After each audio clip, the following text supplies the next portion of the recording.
মন্দিরের আকৃতি নেই, সেই আকৃতি পদ্ম পাতার উপরে যখন বিসর্জন করে উঠে দেবে তখন কিন্তু আর ওই পদ্ম পাতা তার ভার ধরে রাখতে পারেনি।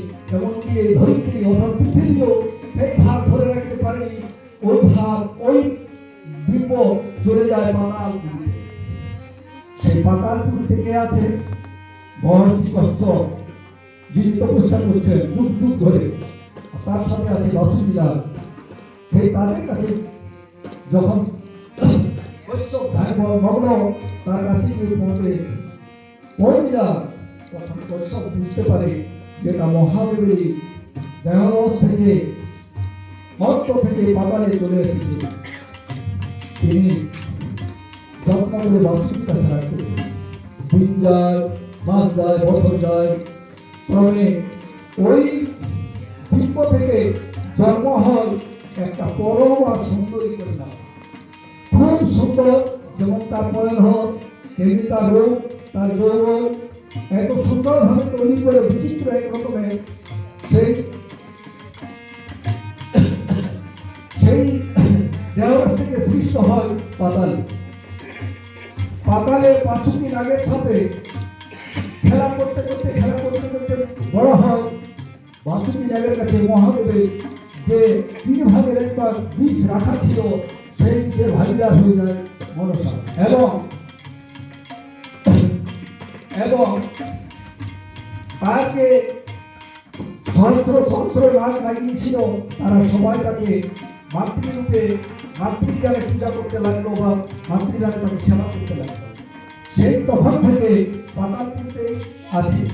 দেখতে দেখতে যায়, মাস যায়, আস্তে আস্তে আস্তে আস্তে ওই মেয়ে বড় হয়।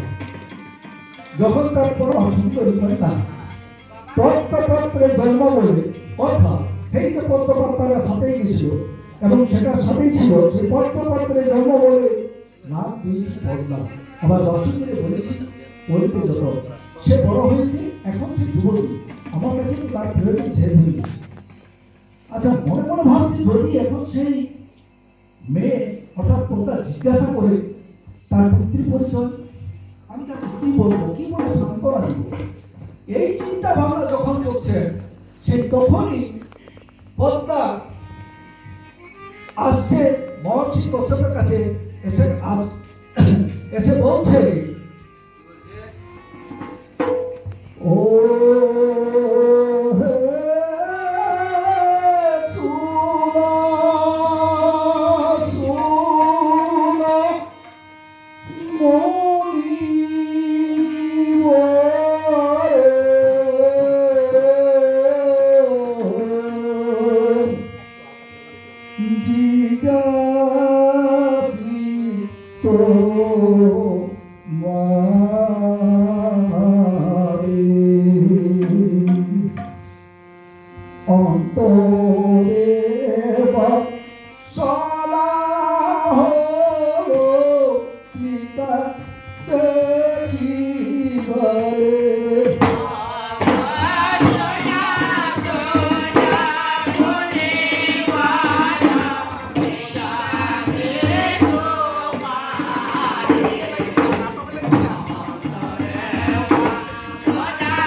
খোদা বলছে, বাবা আমি জন্ম থেকে পাতালপুরিতে বড় হয়েছি, আজ আমি যুবতী, আমার তো পিতার পরিচয়ের দরকার আছে।